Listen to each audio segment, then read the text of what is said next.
Are we rolling with it? There it is.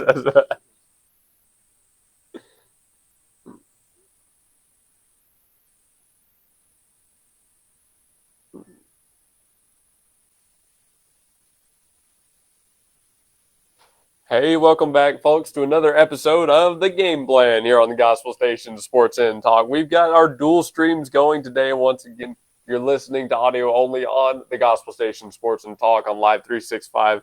But you can also tune in to the video broadcast, a little bit of a behind the scenes look here on our Facebook page, also called the Gospel Station Sports and Talk. We are live currently. I'm waving at the video right now.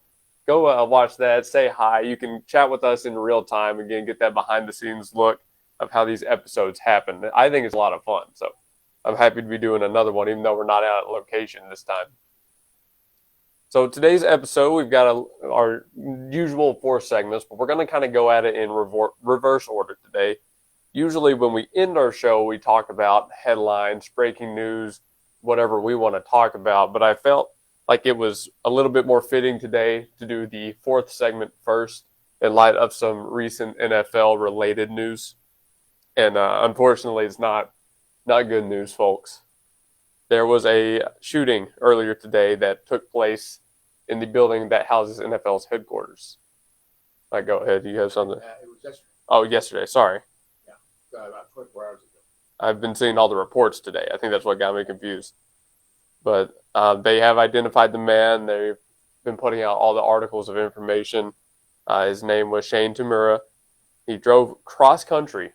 No, it's surprising, with the semi-automatic rifle, and was attempting to stage a shooting at the NFL offices. Very horrible situation. He didn't get anybody in the NFL to say that. He opened fire. There were a couple unfortunately killed, one or two injured. But it's just, I felt like it was something I had to say because Tamura's note that he left behind made heavy and explicit mention of CTE. And he, to me, it sounds like he blames the NFL not for CTE existing, but for not doing more to prevent it, and athletes not being able to go forward with that research more. Because truly a lot of people have suffered from this, especially those that have played football, both past and present. CTE is called chronic traumatic encephalopathy. Try to pronounce this right, medical term. Encephalopathy. Chronic? What was in it? Chronic? Chronic traumatic encephalopathy. Chronic? Yeah, it's chronic traumatic encephalopathy. Yeah, it's a medical term, that's for sure. But brain disease linked to repeated hits to the head, often seen in military vets and athletes, including pro football players. Now, Tamura didn't have direct ties to the NFL, but he did play high school ball, and he drew attention to some past NFL pros. I'm going to try and find it real quick. I don't know if it's on this article or not, but it appeared to be that this was his big issue, right? This was something that he had been concerned with for a while, and I don't know what went wrong. I mean, it's just the effects of CTE, I think, because it can cause people to do some pretty crazy things, some pretty irrational things. It's very dangerous in that sense. It's definitely not something to play around with at all. I mean, we make fun of a guy like Antonio Brown for doing something crazy on the football field and running off, but it really is a serious issue. And the situation, man, our hearts are with the families and the people affected by it, because that's just horrible. What happened? What went so wrong that we ended up here again? I wonder, in names he named, I wonder if he named Junior Seau. He was kind of like one of the first big names where this came out. And with the Chargers, and he started to spiral as he got older, and he was in his 40s. He kept saying, "No, something's not right, something's not right," and he took his own life. But he did not.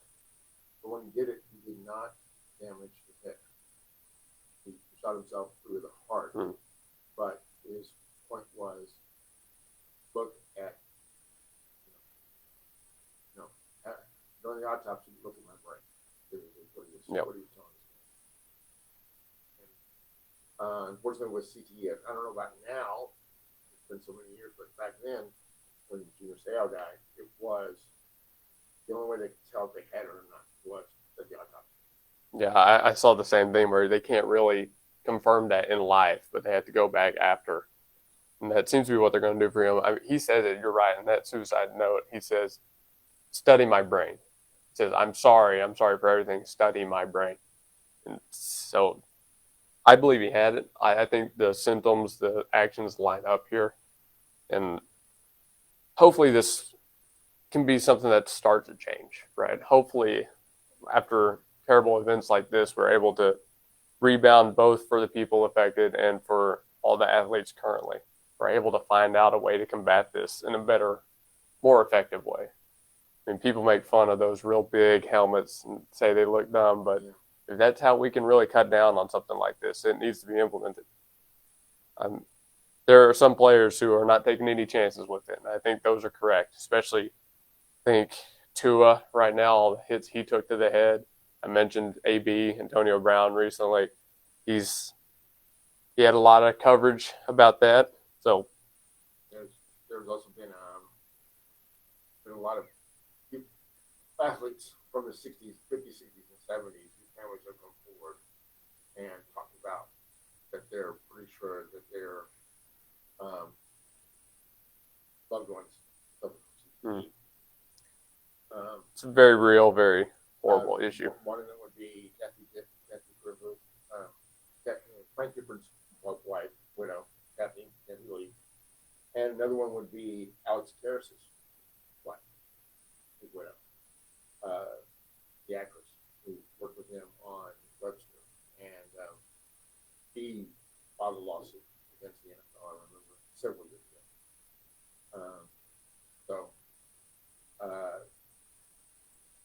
The NFL's been dealing with this. I believe they were a little slow on the uptake on this because the lawyers were involved, and and they always run like PSA where they talk about this, and that's why they've created the Flag Football League in conjunction and they're financing, flag football, little league flag football operations. So.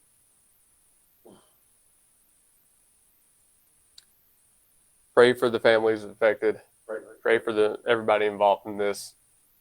It's just because for them there are no words right now. It's a horrible situation that you never want to hear, you never want to see make headlines. But it's not usually how we like to start off our episodes either. Unfortunately, it's a little bit more of a downer than we like to go with. But I felt like it was fitting today. I felt like it was something that needed to be spoken about. Varsity athletics, and then played at the NAIA level. Sure. And, you have a lot of friends who have gone Division III, Division II, if you want. What type of information are you guys getting now about all this, about CTE? Well, I mean, it's really just what the general public has been getting. I wouldn't say there's anything athletes specifically are getting that's different, but I would say athletes are more in the know about the equipment differences. I mentioned the helmets that is focused on a lot. Playing football growing up, I mean, even really, really young, you emphasize correct tackling form. And this is part of the issue that the NFL has had with hitting defenseless players. It goes into that too, but correct tackling form, never, ever lead with the top of your head if you're playing football. Always lead with the front, always lead with the shoulder. Never neck, never top of head. That was something they taught you from day one. Because obviously this has been an issue for a long time. People have known these issues have been around for a long time. But to still see these stories and still not have it figured out, I mean, I don't know if it's one of those things you can never cut out 100%, but I don't think we'll be able to cut out. Not by the nature of the sport. Not nature of football. But once again, just for the record, CTE has also been found in combat veterans, especially guys around the artillery. Yeah. Because of concussion of the artillery. they're seeing damage with them, and soccer players because they're all the heading the ball. Yeah. And if you watch the soccer game in the last few years, you don't see them not so much. They don't go for the head a lot like they used to back in the 70s. Yeah, because those soccer balls are harder than they look. Yes. Yeah. Yeah, I've kicked a couple being in college. Those are a lot harder than they look. But to the football point, hopefully, I have my opinions on can you not hit quarterbacks, wide receivers, where and when, yada yada. But I at least hope that they do implement completely better helmets, better safety gear that way. Maybe someday we'll be able to see a drop off in stories like these. But for now, again, pray for all the people involved. Just pray that they're able to find some sense of closure, some sense of peace in the coming days. But it's all we can do right now. It's all we can do. So we're done with our first segment here on the game plan. Again, I just felt it was fitting, something we needed to talk about, but we're going to pivot back into the actual sports, the current sports news, more about the games, more in line with what we usually do. So thank you for tuning into that first segment. The rest of the show coming after this commercial break. You're listening to the game plan on the Gospel Station Sports and Talk.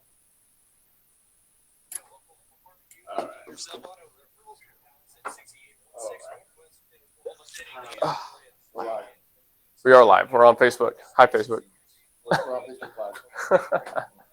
I mean, you can be on the Facebook Live if you want. What's up? I don't think I can mute this. So, yeah. I'll keep them occupied. Don't worry. Well, hey, Facebook. Sorry that's a depressing first segment for people to tune into. That's not fun, but what can you do? Coming up, we've got softball, football, and baseball news all coming up. And again, if you're watching Facebook, you can talk to us live. I can see your messages in real time. And tell me my takes are horrible. Tell me my takes are great. I don't really care. We just like to see that interaction. So it's a lot of fun. So if you are, thank you. Let's see. We got about 40 minutes left on the show already. We're getting through it in pretty good time, honestly.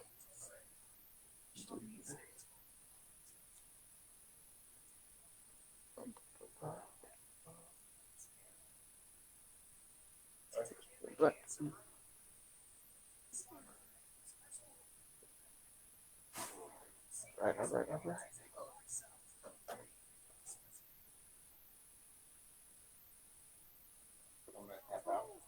Okay.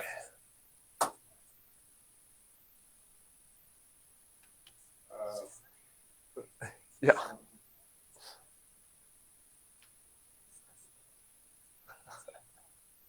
I mean, I would mute the microphone if I could. But no, we're not that fancy. Ain't that fancy yet? No, not yet. We'll warm it out. Oh, man.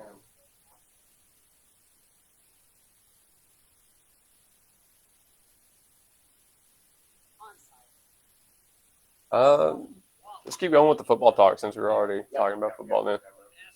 Yep. Training camp news, stuff like that.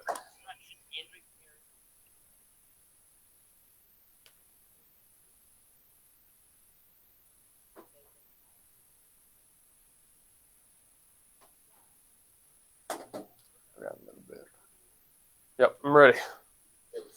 Segment number 2, Facebook. Let's do it.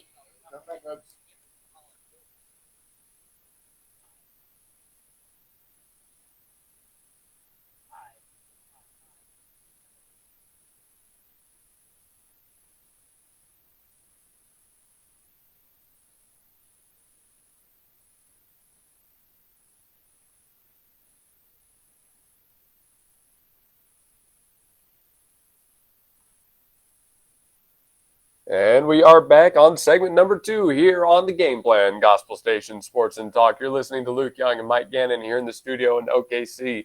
And whether you're tuned in on our Facebook or tuned in on Live 365, we thank you for listening to the show. You guys make it all possible. We're going to keep going with the NFL talk, the football talk here in this first half of the show, I'll say.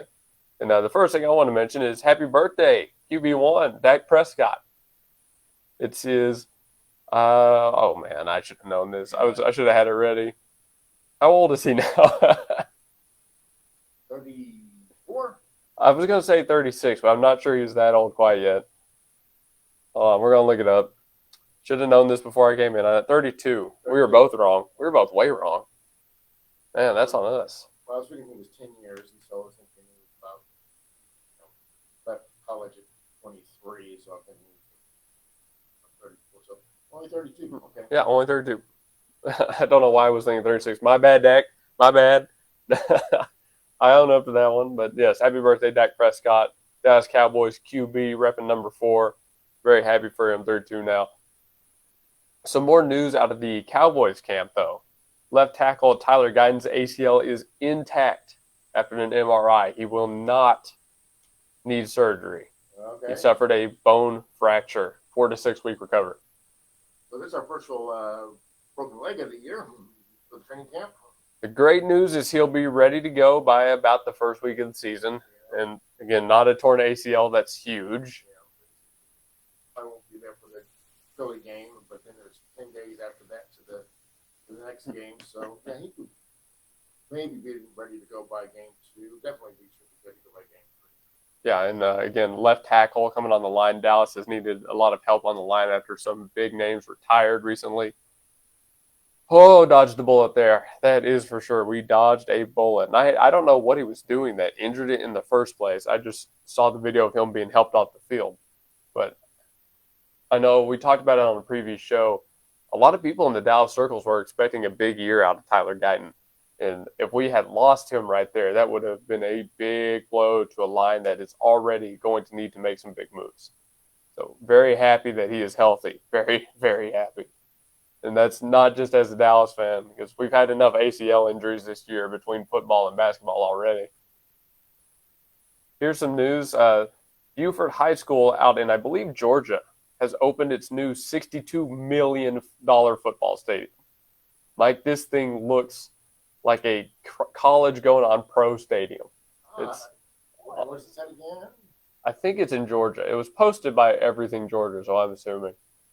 But look at that Jumbotron. Oh, man, they've got themselves an official Jumbotron. And it looks like a kind of a cross between Oklahoma State University and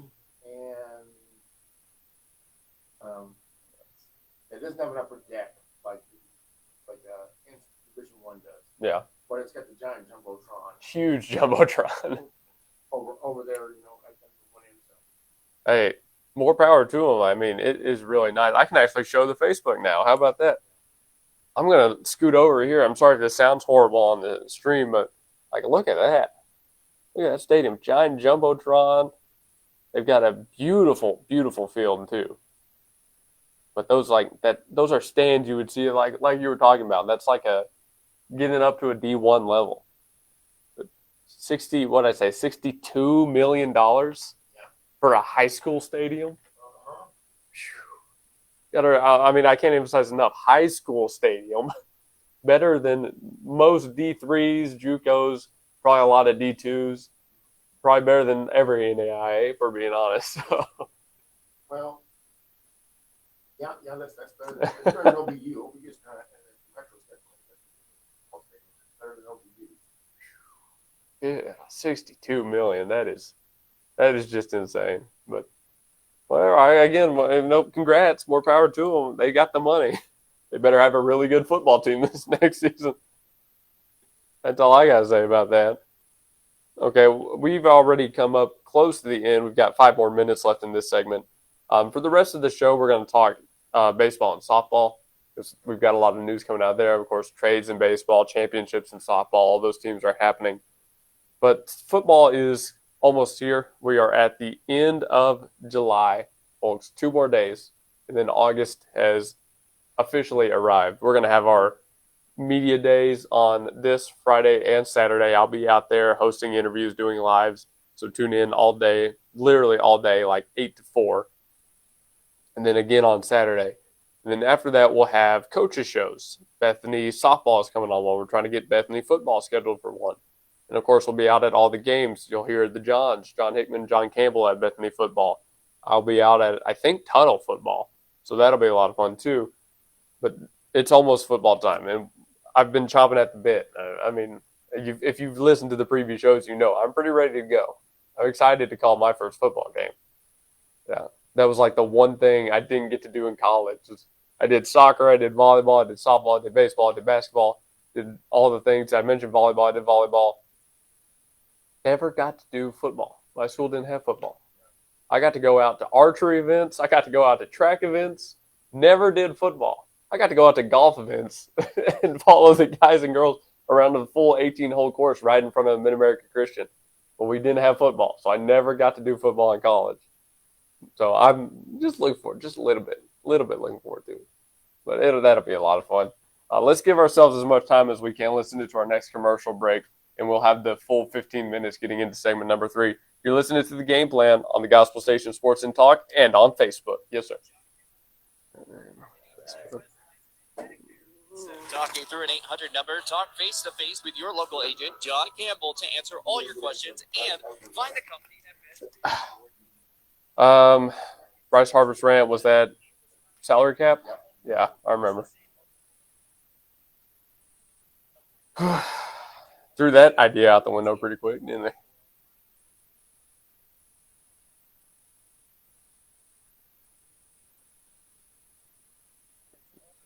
This month has been, you know what? This month has been terrible for deaths, though. Like, bad. Ryan Sandberg's gone now. Yeah.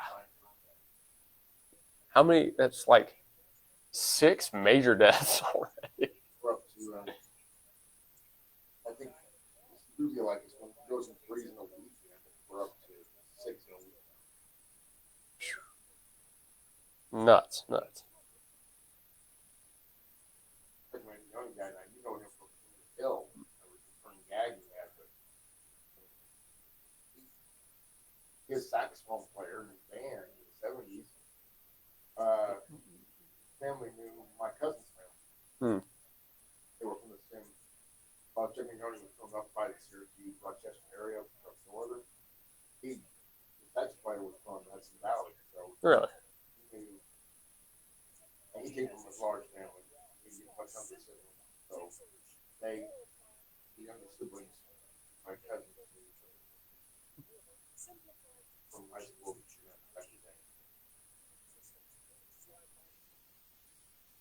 I guess it was 4th or 5. He was born on the 4th, so he had older siblings who were born on 3rd. And their kids, my oldest aunt never had kids. She died young. My uncle didn't get married until he was 19. So my oldest cousins were born in the 50s. Worked right eye. They were like back to back.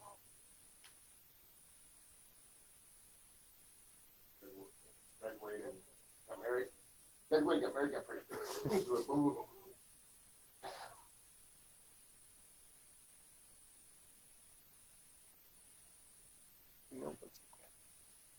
Yo, what's up, guy?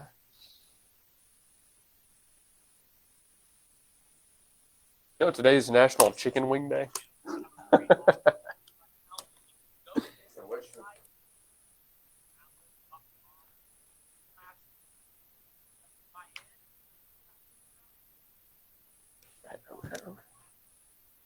Doing good.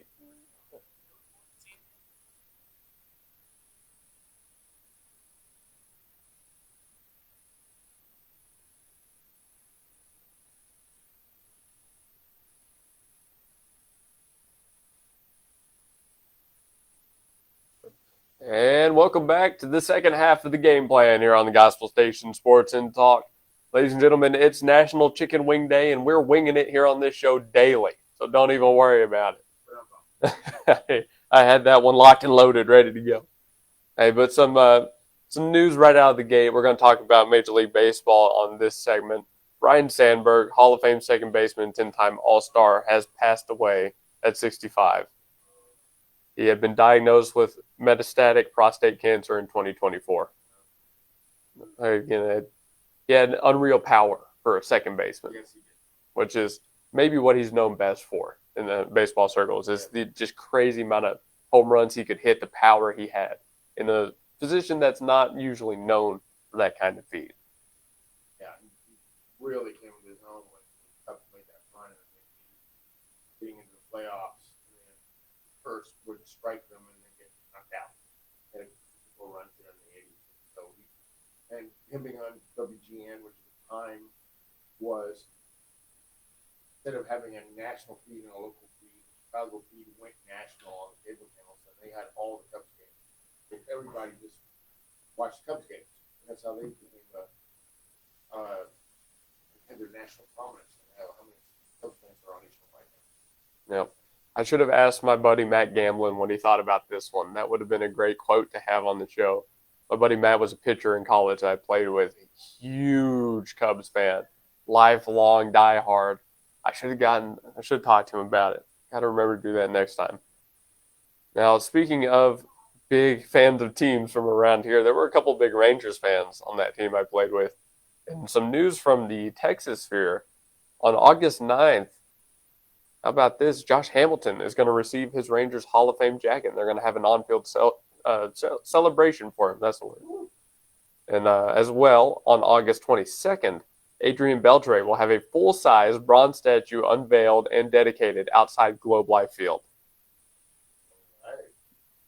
Now, the picture I see of this on Facebook, and I got to give credit to this, is Mike Leslie. The legendary Texas Rangers third baseman quote will forever stand, probably kneel, outside Globe Life Field. Probably kneel. That's pretty clever. I like that one. Yeah.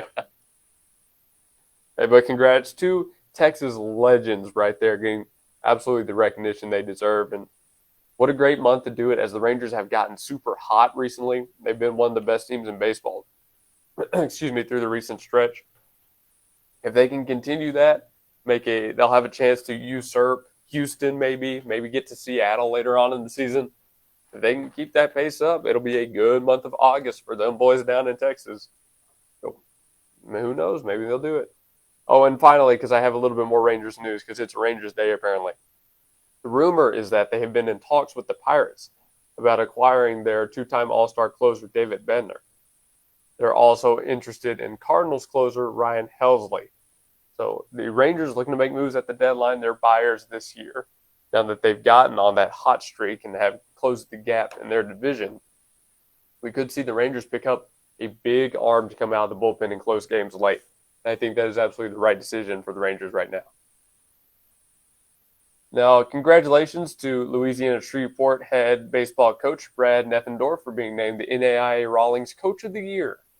The Shreveport baseball team went undefeated, 59-0 en route to a national championship. So, can't say I'm too surprised by that one, but congratulations either way. Just a little bit of news we got to throw forth there on the NAIA sphere. But some bad news to follow it right back up. Rich Hill has been DFA'd. The oldest player in baseball. His time with the Royals is up. He pitched for, like a week, maybe two, and then got DFA'd, man. I think he's at the end. I think he's at the end of the career. Yeah, at least they let him.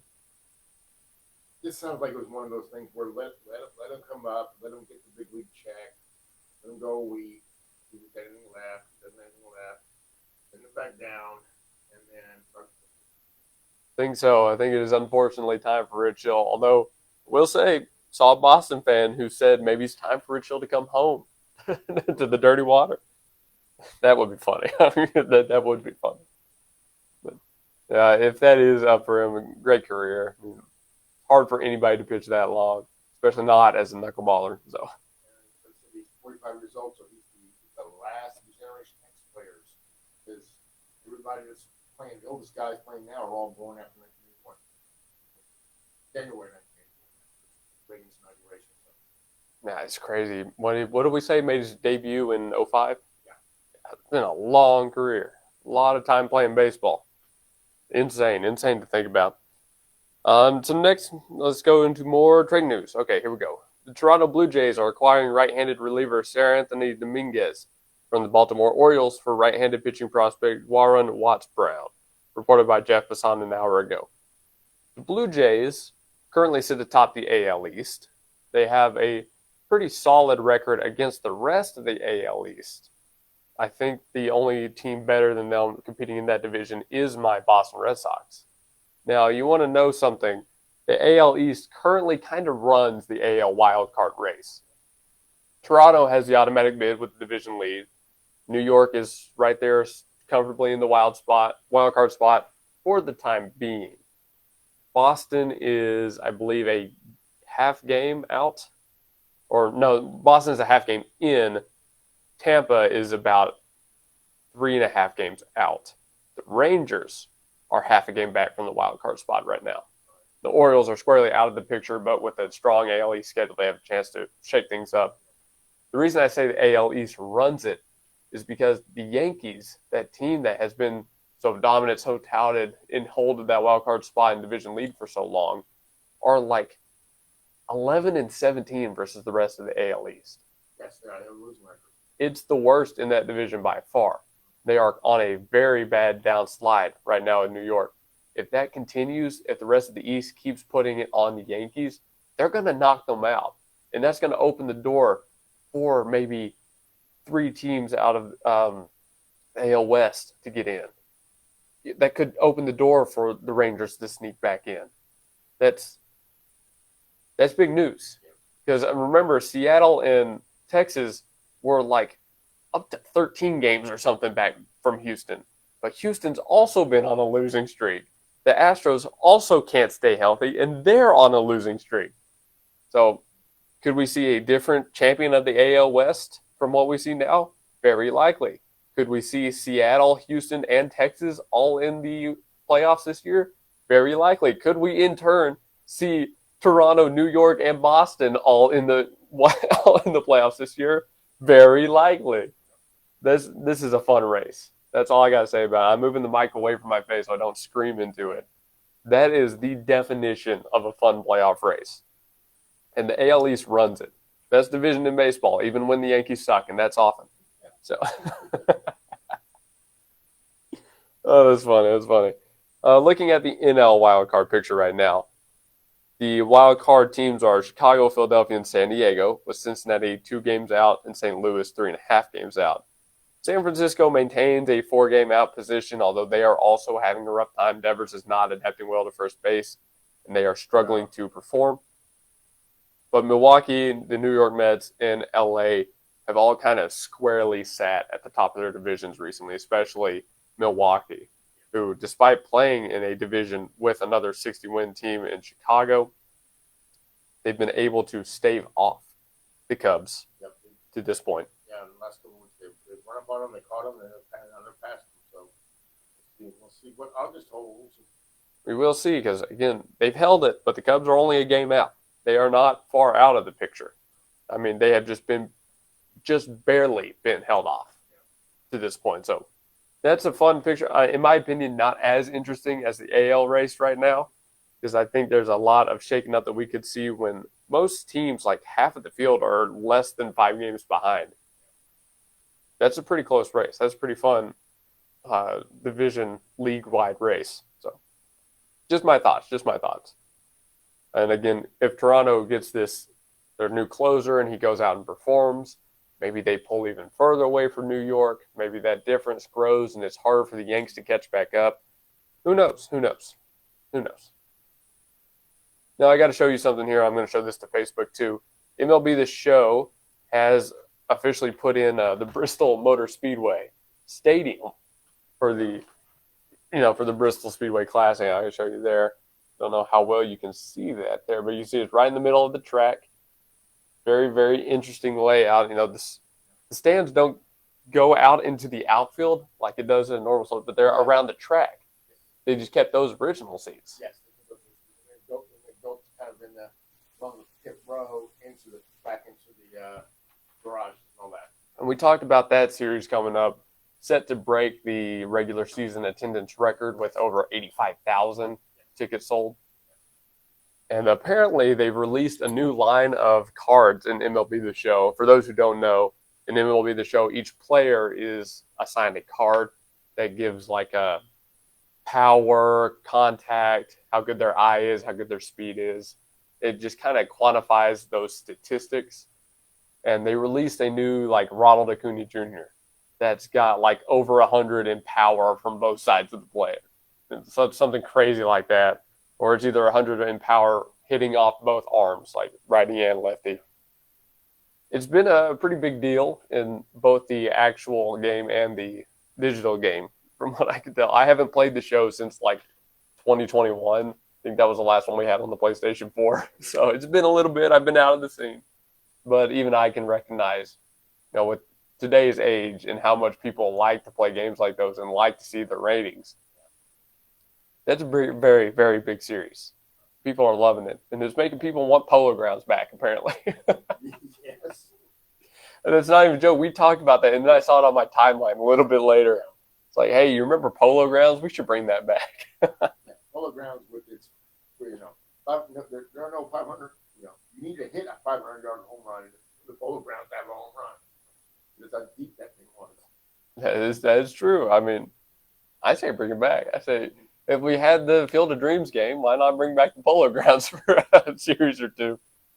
We're the Wexley against St. Louis Cardinals small ball in the 80s. That was not fun. Why not, man? It's a throwback. It's a throwback. You got to get up to history where we came from, right? Yeah. You were an outfielder. How do you feel about standing in the outfield for 5 hours as a pitcher who's trying to pick up the guy at first base for 30 minutes? Listen, that's what it was like in the 80s. That's basically what I did anyways. Okay.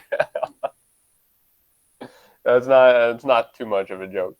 Okay, the last thing we're going to talk about in this segment, since I really don't have a place for it right now, we've been talking about it so far. Happy Gilmore 2 debuts to 46.7 million views in 3 days, making it the largest U.S. opening weekend in Netflix history. Yeah. Now, I don't have any more golf news to talk about beyond that, but I've still been seeing videos about it and people talking about the cameos.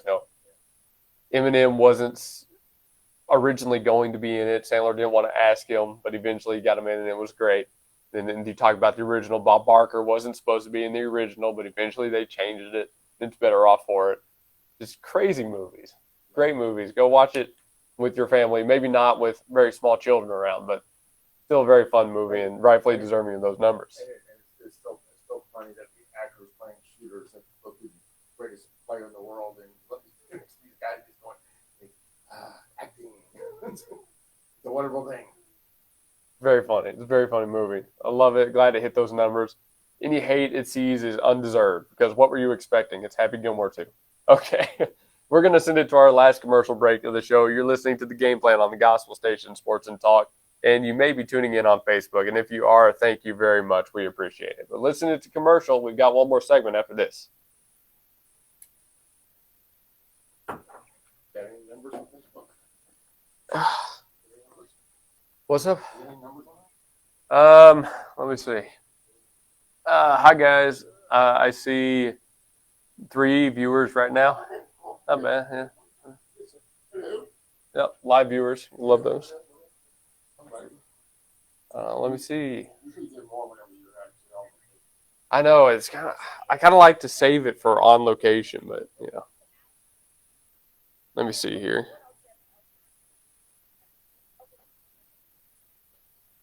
That was kind of why I never did it in here, is because it's just our office. There's nothing special about our office.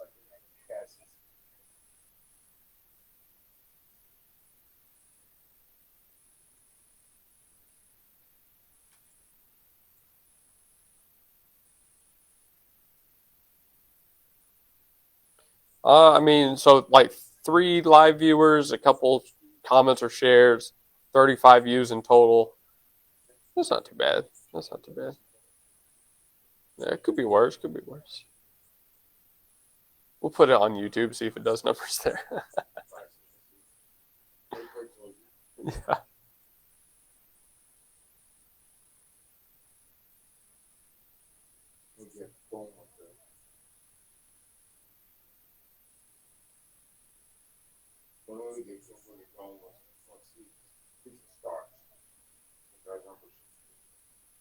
I hope so.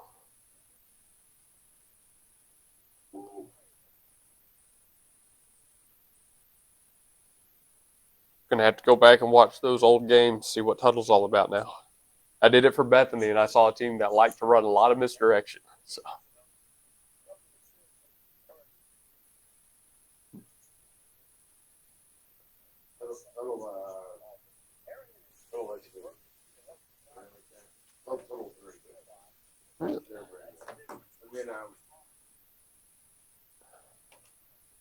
Mustang. Mustang was had guys who were going to the bio OSU on air out.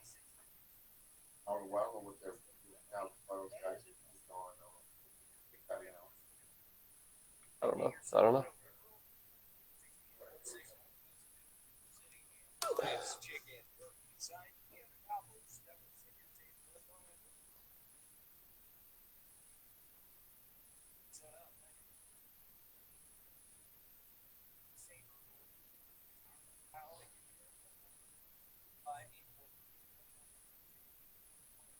Since 1996.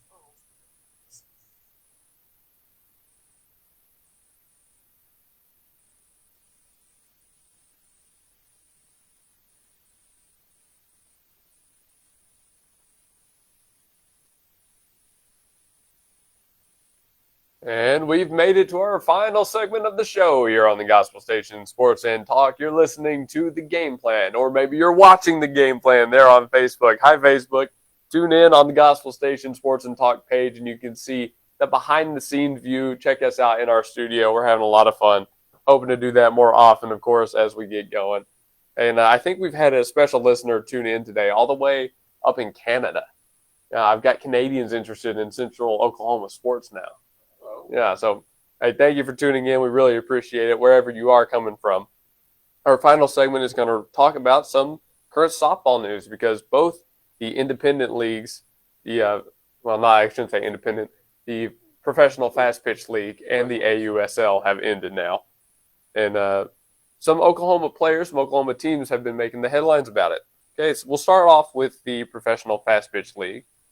The Oklahoma City Spark, along with Jocelyn Allo, became postseason champs. They beat the New York Rise and the Florida Vibe. Now, representing OU for the Spark are Allo, Jada Coleman, and Alyssa Brito, among a couple of just Oklahoma City players here and there, a lot of college players. But they had a really, really strong season, 20-5 this year. Yes, very, very good. And I was looking on their website, 15 different colleges are represented by the Oklahoma City Spark, including, but not limited to, because I'm not going to go through all 15, University of Oklahoma, Florida State, Auburn, Oklahoma State, Texas A&M, Louisiana State, and many, many more. And I want to say one off the top of my head, but I'm probably going to get it wrong, so I'm not going to. But there you go. So a lot of teams, a lot of different people, states represented in the American Fast Pitch Professional Fast Pitch League, not just on the Oklahoma City Spark. But the Spark themselves have become independent, if I've got this correctly. They're still participating in that league, but they're participating as an independent team, I think is how you explain it. Now, I could be wrong. Go look for yourselves. I wonder what that means. I wonder what they got in there. I don't know. I really don't know. But you know what? The thought crossed my mind. The AUSL is going to expand in 2026. They're going to go to that city-based format and do all that stuff. But what teams are joining, it's too early to know. Nothing's reported on it yet. But for now, we'll take our time and just celebrate the 2025 season, okay? So congrats to the OKC Spark. That's another championship brought to Oklahoma City this year. Oh, another one. Yes, sir. City of Champions, clearly, folks. We got you. But speaking of that other league, the Athletes Unlimited Softball League season has also concluded, and the Talons came away with the championship. They had a 2-0 sweep over the rival Bandits in that postseason series. Caught a little bit of that game over the weekend. That second game. They flipped over much a little bit. They were dominating. It was like, okay, they got this in the bag. It finished a close game, though. It seemed like the score seemed pretty close. The score was close, but the pitching was. Lights out. It was lights out. Lights out. Okay. Their pitching was lights out. They were just throwing them down. It was like, okay. Now the Talons won that 2-0 sweep. Game 1 was a 3-1 victory. Game 2 was a 1-0 victory. That's the one we were talking about. Now, on the AUSL Talons team, Sydney Romero was representing University of Oklahoma, class of 2019. She gets the distinction of being She gets the distinction of being the first ever AUSL champion along with the rest of her teammates. So congratulations to Miss Romero. That's a pretty big deal, especially if this league continues to grow and get more and more popular. Romero hit 308 last year. She slashed 308, 481, 864. That's average slug OPS. There you go. I've got it right. She had 16 hits, 7 RBIs, and 4 walks, I believe it was. So not a bad year at all for Miss Romero. Representing the Sooners well, I'd say. And again, the Talons defeating the Bandits. That team had the Defensive Player of the Year, the Pitcher of the Year, and multiple all-defensive team players. That's the kind of team they put together. That's why when I said it wasn't close. Yeah. They were shutting them down. I mean, the way that season wrapped up, it was pretty much always going to be Talons or Bandits. And it was just a matter of which two teams had it at the right time, and the Talons had it at the right time. Team with the best record goes on to win the championship, so congrats to them. I'm excited to see how that league shapes up in 2026 as they move to that city-based model. I think that'll be interesting. I don't have to see what teams join from where, what players they get. You have a whole new graduating class eager to join the ranks, I'd assume. So we could see a shakeup. I mean, I think it's a pretty low chance actually that the Talons will go back to back, even when they keep a stacked roster. Just the changes I think are going to make it very difficult. New players, new teams, trades and deals, and everything that's going to happen. My money is actually on a different champ in year 2, but that's just me. What do I know, right? I'm not a softball player. Maybe they just go out and win 25 out of 25. Very possible, very possible. Oh, and here you go, 10 hours. That was also today.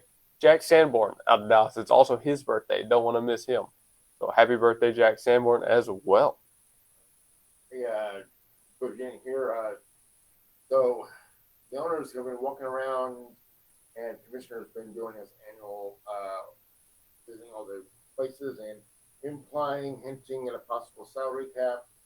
To which All-Star MVP Bryce Harper said, "Get the bleep out of our clubhouse." So, yeah, it didn't last long. No,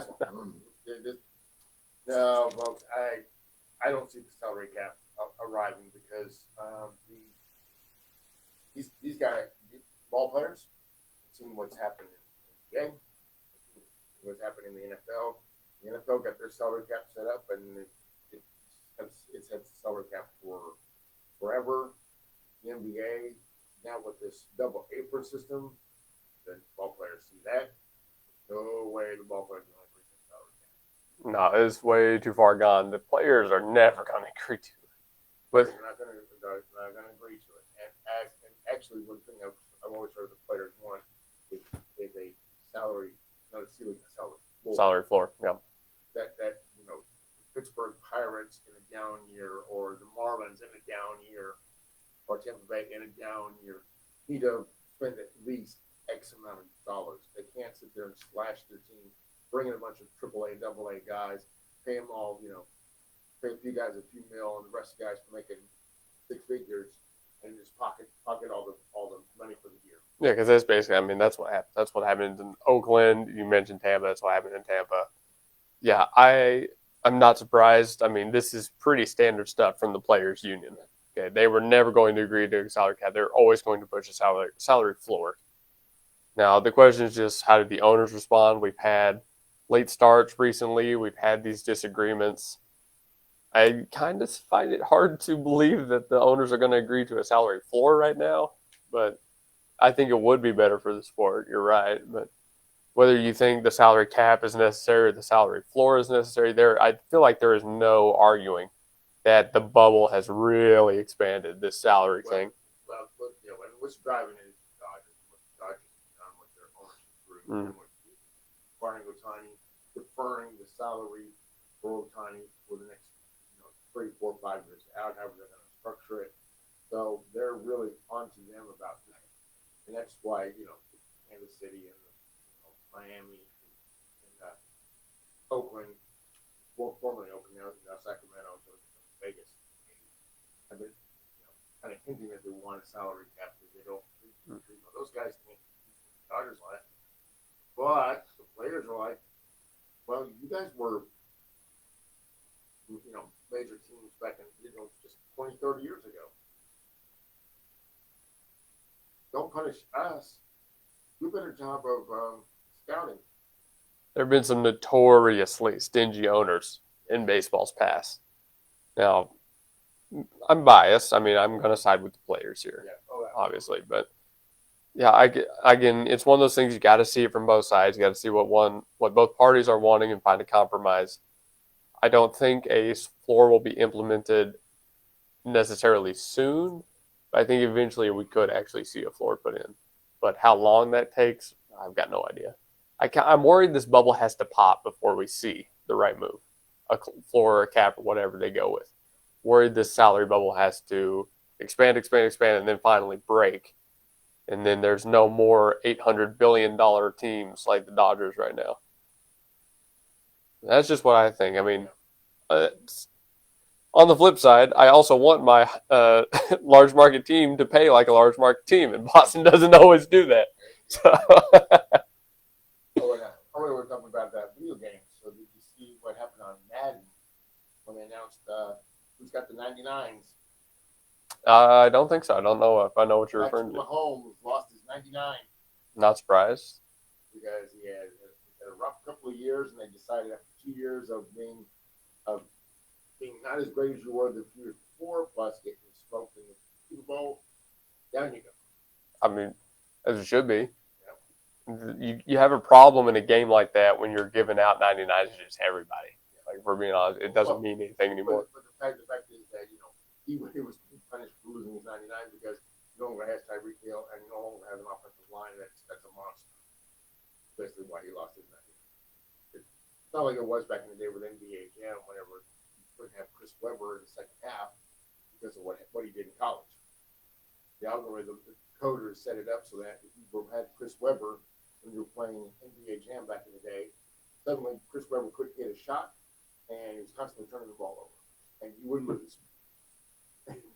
I was first time I ever playing NBA Jam, and I was like, "Oh, Chris Webber," I said, he said a good program. I'm doing well. So now suddenly I can't get a shot, and then suddenly I got steals all over the place, and then I lose, and I'm like going, "Oh, I'm never picking him again in the second half." There's a lot. I'm seeing a lot of pent-up emotions here, referencing NBA Jam back in the day. You got some bad memories with that game, Mike? The only thing that really hurt it was the fact that they never could get Jordan. But you could make your own clone of Jordan and stuff. Oh yeah, everybody, all the games back then did that. You built it right. You have a clone of Michael Jordan. But yeah, my go-tos were in the first half. I'd have played Chris in the first half. I usually have Nick either touch stealing. In my second half, I went with Rodman. Top Pippen and Robin. They were coming up the triple, the second go around at that time, and those guys were just unstoppable. Yeah, dude, if you go looking, the stories of like fake players in old baseball games or basketball games that are standing in for people is so interesting. Yeah. It's so cool. I'm going to look up like one of the big ones, see if I can find it real quick before we end. Prince Fielder never gave up his likeness to be in a game. I think that was in the 2005, one of those games, MVP Baseball 2005. So they replaced him by a first baseman named W. Collier. Not anything close to Prince Fielder, but he has, he'll hit from the same side. He plays the same position. He's on the same team. He has similar stats. And that's how they did the stand-ins in those games. And it's so interesting. If you go through and look at all of them, I mean, there is a long list. Long list. Hanley Ramirez never gave it up for the Red Sox, so they had to make new ones for him. And it just goes on and on. So, yeah, it's a lot of fun. I love video games. A lot of stories and lore you could tell about those, but we'll save it for another episode, yeah. Hey, we come up on the end of ours. You've been listening to the Game Plan on the Gospel Station, Sports and Talk. and watching it on Facebook. Thank you, everybody watching on Facebook. We'll bring it back later with our episodes coming out throughout the week. Stay tuned for this weekend with those media days. But for now, have a great rest of your night, and God bless.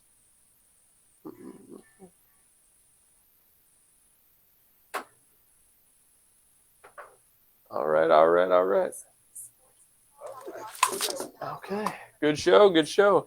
Thank you, Facebook. That was a lot of fun. I hope you guys enjoyed. We're at our end now, but yeah, more shows coming out throughout the week. Hope it sounded well with this mic. I think it sounded okay. I hope it sounded okay.